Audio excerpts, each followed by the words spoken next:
Good morning, welcome back to my channel. আশা করি সবাই ভালো আছো ও সুস্থ আছো। যে যেখান থেকে আমার এই ব্লগটা দেখছো তাদের অনেক অনেক ভালোবাসা আমার এই ছোট্ট ব্লগে। এখন বাজে সকাল 8টা। ব্লগটা এখন থেকে স্টার্ট করলাম তোমাদের সাথে নিয়ে। আগের দিন রাত্রে এত পরিমাণে বৃষ্টি হয়েছে যে ছাদটার অবস্থা দেখছো, পুরো ভিজে চৈচম্বুর, আর তার সঙ্গে পড়েছে গাছের পাতা। মানে ভিজে থাকলে তো একদমই পাতা ঝাড় দিলে যেতে চায় না, কিন্তু কি করব, এতটা নোংরা হয়ে রয়েছে পাতা পড়ে যে আমাকে ঝাড় দিতেই হতো। আর আগের দিনকার রাত্রিবেলার বৃষ্টি তো তোমরা দেখলেই, ভিডিওর ফার্স্টেই তোমাদের সাথে শেয়ার করলাম। আর এখানে দেখো কত পাতা এই টবের পাশে, সেদিনকেরই ঝাড় দিলাম, তোমাদের দেখালাম, আবার সেই পাতা পড়ে নোংরা হয়েছে। হ্যাঁ, ছাদে গাছ থাকলে অবশ্যই সেটা পাতা পড়ে নোংরা হয়, কিন্তু কালকের রাত্রে যেহেতু অতিরিক্ত পরিমাণে বৃষ্টি হয়েছে, তো পাতা আর জল একসাথে মিশে একদম ঘেঁটে তাই জন্য দেখো একদমই পাতাগুলো যেতে চাইছে না, যতই ঝাড় দিচ্ছি কিন্তু যেতে চাইছে না।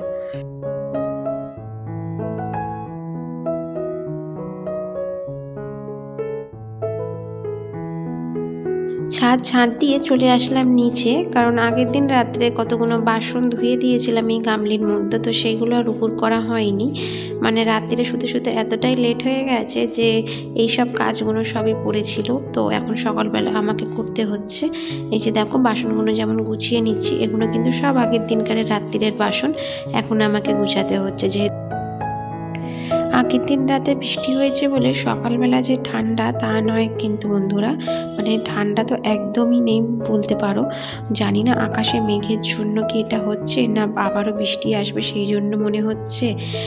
ঠান্ডাটা প্রায় চলেই গেছে, কিন্তু এখনও পর্যন্ত কিন্তু সরস্বতী পুজো যায়নি। সরস্বতী পুজোর আগে পর্যন্ত তো ঠান্ডা থাকে, সরস্বতী পুজোতে বেশ ভালোই ঠান্ডা থাকে। এখন দেখো 2 কাপ চা করে নিলাম, কারণ ও ঘুম থেকে উঠে গেছে, তো ভাবলাম চাটা খেয়ে নিয়ে বাদ বাকি কাজগুলো পরে সারছি। চা খাওয়ার পরই সব কাজ সারবো, কারণ সকালবেলা আজকে ও একটু বাজারে যাবে, তো তার জন্য আগে তাড়াতাড়ি করে আমি চাটা বানিয়ে নিলাম, কারণ ও যতক্ষণ না চা খাবে তো কোনো মতেই বাজারে যাবে না।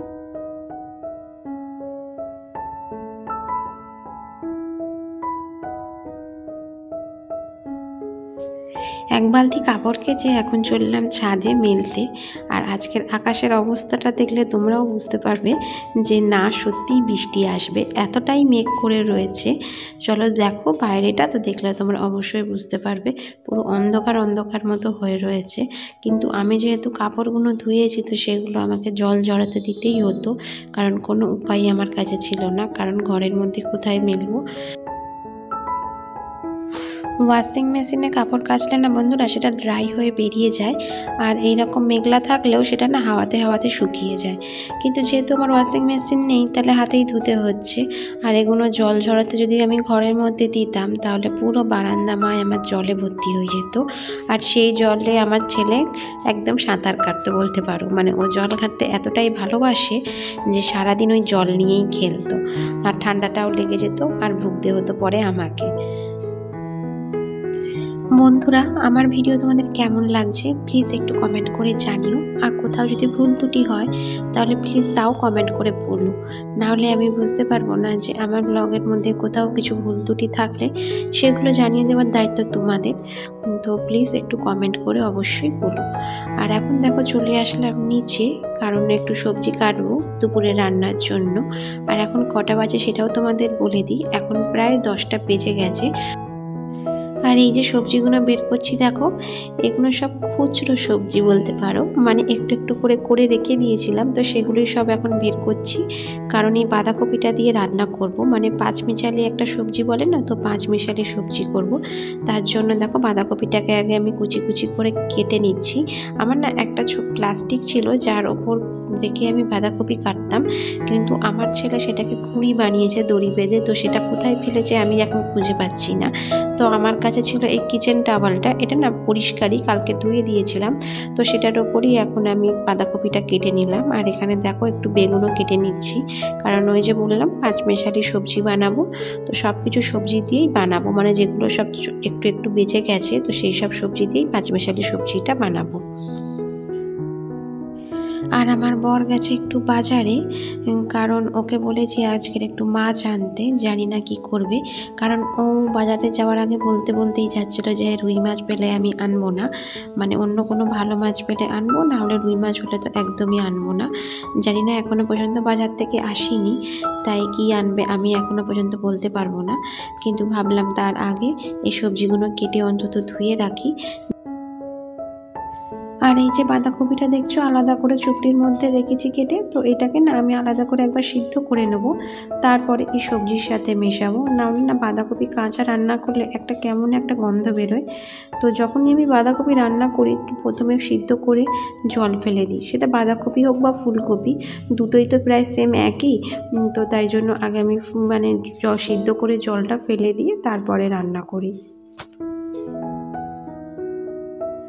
চলো, আমার সবজিগুলোও ধোয়া কমপ্লিট হয়ে গেছে, আর আমার বড় ওইদিকে বাজার থেকে এসে গেছে। তো সবজিটা আগে বসিয়ে দিয়ে তারপরে আমি দেখবো যে কি বাজার থেকে এনেছে। আর এখানে দেখো সবজিটা প্রায় আমার হয়েই গেছে, আর তার মধ্যে আমি একটু ডিমের কারি করে নিচ্ছি, কারণ আমার বর এনেছে এখন মুরগির মাংস, তো মুরগির মাংস ও খায় না, তো তাই জন্য আমি ওকে একটু ডিমের কারি বানিয়ে দিচ্ছি। এখানে দেখো 3টে ডিম আছে, যাতে ও বলতে না পারে কিপ্টের মতো, 2টো ডিম বানিয়ে দিয়েছি, মানে দুবেলার জন্য। আর এখানে দেখো মুরগির মাংস এনেছে, আর মুরগির মাংস একদম খেতে চায় না, মানে মুরগির মাংসের হাতাটাও যদি আমি কোনো কিছুতে দিই তো সেই তরকারিটাও আর খাবে না, মানে এমনই ওর ধিৎকার মুরগির মাংসতে।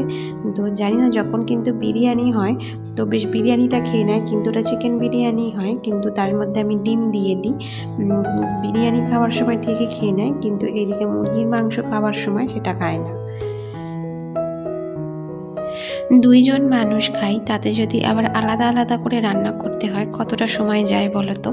আমি তো ভেবেই নিয়েছিলাম ও মাছ আনবে, কিন্তু তার মধ্যে যদি মুরগির মাংস আনে আমাকে আলাদা করে আবার এই মাংসের আলু টালুগুলো কাটতে হলো, আলাদা করে পেঁয়াজ কাটতে হলো, কতটা সময় গেল বলো।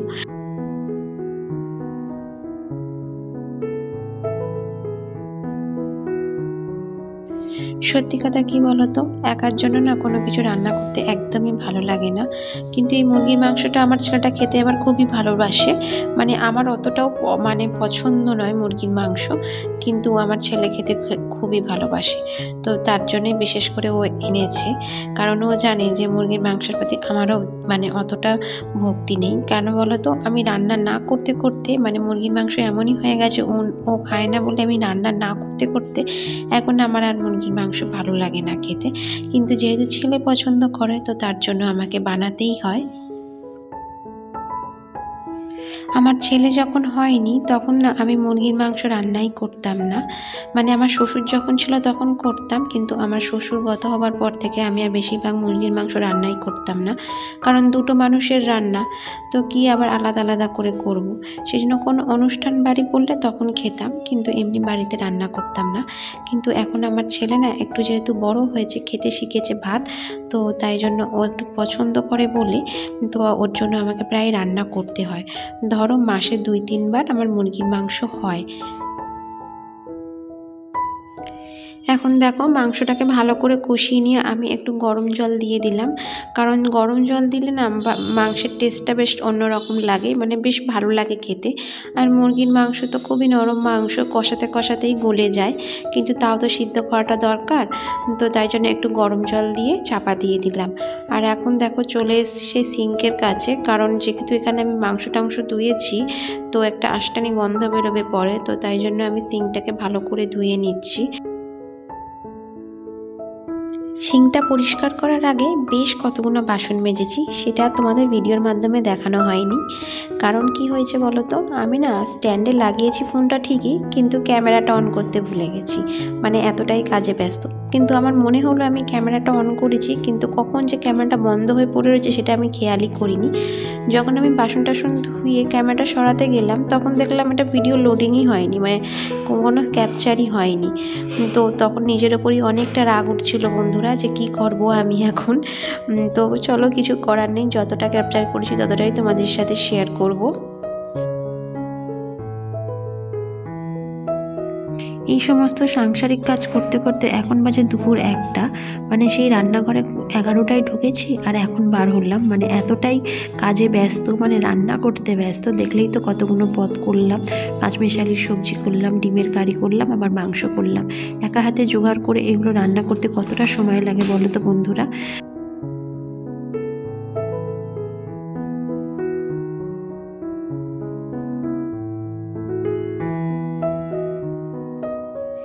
সিঙ্কটা পরিষ্কার করার পর বেসিনটাও পরিষ্কার করতে চলে আসলাম, কারণ ভাবলাম এটাই বা পড়ে থাকে কেন, এটাকেও একেবারে পরিষ্কার করে নিই। আর যেহেতু সাদা বেসিন খুবই নোংরা পড়ে, মানে এই যে সাইডগুলো দেখছো কলের, এখানে না ভীষণ নোংরা পড়ে, তো তাই জন্য ভাবলাম সিঙ্কটাকেও যেহেতু পরিষ্কার করেছি বেসিনটাও একেবারে পরিষ্কার করে নিই। তো বন্ধুরা, ভিডিওটা আজকের আমি এখানেই শেষ করছি। যদি ভালো লাগে please like, share and comment করে একটা সাবস্ক্রাইব করে দিও। তো আজকের জন্য টাটা, দেখা হবে নেক্সট ব্লগে খুব তাড়াতাড়ি।